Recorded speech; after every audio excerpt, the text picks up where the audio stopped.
Welcome to doctor மைத்லிஸ் music therapy channel. இன்றைய பதிவிலையும் தெரப்பியூட்டிக் மியூசிக் இன் டீடைல் என்ற தலைப்பில் சில செய்திகளை நம்ம பகிர்ந்துக்கலாம். சென்ற பதிவில் பார்த்தோம் சிகா, அதாவது சலிவரி இம்யூனோகுளோபுலின் எப்படி ஒரு நோய் எதிர்ப்பு சக்தியை நம்மளோட வளர்க்குறது, வூண்டு ஹீலிங்க்கு அது எந்த அளவுக்கு பயனுள்ளதாக இருக்குதுன்னு பார்த்தோம்.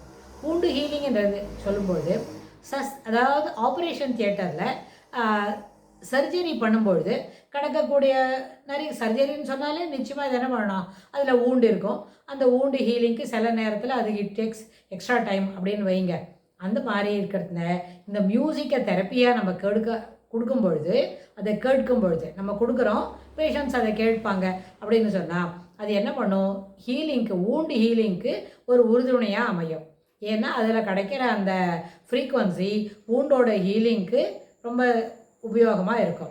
அதே மாதிரி டு ஸ்லீப், வூண்டு ஹீலிங்க்கு எப்படி இது பயனாகிறதோ அதே மாதிரி to sleep well, sound sleep இருக்கணும் அப்படின்னு சொன்னால் அந்த நேரத்துலையும் இசை ஒரு நல்ல உபகரணியாக, அதாவது நல்ல காரணியாக அமையும். ஏன்னா அலாங் வித் மியூசிக் நம்ம என்ன பண்ணுறோம், நல்லா கம்ப்ளீட்டாக ஒரு சாப்பிட்டுட்டு அதுக்கப்புறம் ஒரு போதுமான அளவுக்கு நீர் அருந்திட்டு அப்புறம் இசையை பேக்ரவுண்டில் வச்சுட்டு நம்ம படுக்கணும் அப்படின்னு சொன்னால் அந்த இசை ஒரு 15 அல்லது 17 நிமிஷம் போகுதுன்னு வைங்க.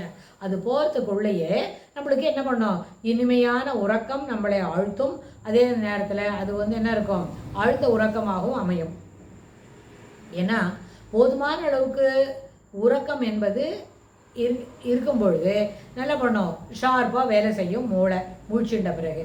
அப்புறம் ஒரு உணவு கூட இனிமையான உறக்கத்துக்கு வழிவகுக்கும். எப்படின்னு கேட்டால் இனிமையான உறக்கம் என்ன சொல்லும் பொழுது அது எப்படி இருக்கணும், மனசு அதில் எண்ணெய் ஓட்டங்கள்லாம் அடக்கிட்டு அமைதியாக தூங்கணும். அப்போ அமைதியாக தூங்கிறதுக்கு முன்னாடி நல்ல வயிறு ஃபுல்லாக, ஒரு சிறு குழந்தைன்னு வைங்க 12-15 வயசு வரைக்கும் என்ன பண்ணலாம், ஃபுல் மீல்ஸ் சாப்பிட்றதுக்கு குழந்தைய சஜஸ்ட் பண்ணலாம். 15 வயசு தாண்டிடுது அப்படின்னு சொல்லும்போது கொஞ்சம் சாப்பாட்டை ஓரளவுக்கு குறைச்சிக்கோ அப்படின்னு. ஏன்னா தூங்கிறதுக்கு முன்னாடி, நைட் ஸ்லீப்புக்கு முன்னாடி ஓரளவுக்கு ஒரு 60% சாப்பிட்டா போகிறோம், ஒரு 30 to 40% கேப் இருக்கட்டும். அதில் ஒரு 10% தண்ணி குடிச்சிக்கலாம். பாக்கி 30% காலியாக இருந்தாலே, கேப் இருந்தாலே அது என்ன செய்யும், நல்லபடியாக இனிமையான உறக்கம் வரும் அப்படின்னு சொல்லி குழந்தைய பழக்கப்படுத்தலாம். எதுக்குன்னு சொன்னால் வயது ஏற ஏற, அதாவது 15, 20 அதுபோல் மேலே வயசு நம்பர் ஏறும்பொழுது ஓரளவுக்கு இரவில் தூங்கும் பொழுது குறைவான அளவு, ஒரு சட்ட அமௌண்ட்ஸ் 2 கவலம் சாப்பாடு இல்லை, ஒரு 3 கவலம் சாப்பாடு குறைவாக சாப்பிட்றோம்னா இட் இஸ் ஓகே தான். அது அலவுடு, அப்படி இருக்கணும். ஏன்னு கேட்டால் அந்த எக்ஸ்ட்ராவாக லோடு கொடுக்காமல் இருக்கலாம் நம்மளோட விசிறா சரிமான வேலையை செய்யறதுக்கு. ஆனால் சிறு குழந்தை என்ன சொன்னால் ஒரு 10-12 வயசு வரைக்கும் வயிறு ஃபுல்லாக சாப்பிட்டுட்டே படுக்க சொல்லலாம். வயிறு ஃபுல்லாக 7 மணிக்கு சாப்பாடு கொடுத்துருது, 9:30 மணி 10 மணி போல் அவங்கள தூங்கிறதுக்கு அலோவ் பண்ணால் it is okay. By this time ஒரு 60% மேலே என்ன ஆகிடும், டைஜஷன் ஆயிரும். செரிமானம் ஆன பிறகு அப்புறம் தூங்கலாம். இந்த செரிமானம் ஆன பிறகு தூங்குறதுன்ற அந்த வார்த்தையை பெரியவங்களுக்கு கூட ஏற்புடையது தான். அவங்க ஒரு 10 மணிக்கு தூங்குவாங்க அப்படின்னு சொன்னால் they can complete their night சாப்பாடு பை 7:30.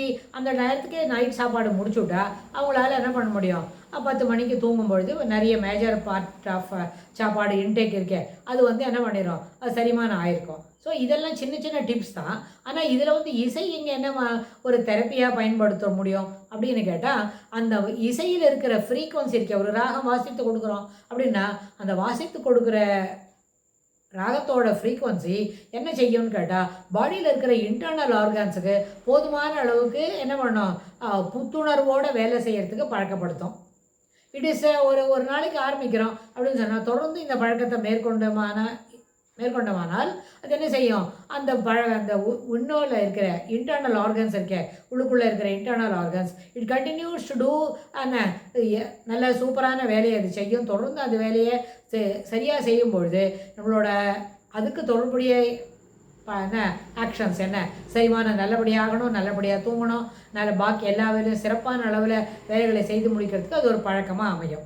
அதனால் இசை என்பது நம்மளுடைய உடல் உறுப்புகள் சிறப்பாக பணி செய்வதற்கும் சிறப்பாக வேலை செய்வதற்கும் உறுதுணையாக அமையும். இது என்ன மாதிரி ராகங்களெல்லாம் வாசிக்கலாம் அப்படின்னு சொல்லும்பொழுது என்னோடய வெப்சைட்குள்ளே நீங்கள் போனீங்களான எந்தெந்த ஏல்மெண்ட்டுக்கு என்ன வேணும்னு நீங்கள் ட்ரை பண்ணி பார்க்கலாம். Those things are available there, you can listen also. அதில் கூட தொடர்ந்து நம்ம கேட்கறதுக்கு பயன்படுத்திக்க முடியும். ஸோ இதுக்கு தொடர்புடைய சில செய்திகளை வரப்போகிற பகுதியிலும் பார்க்கலாம். தேங்க்ஸ் ஃபார் வாட்சிங்.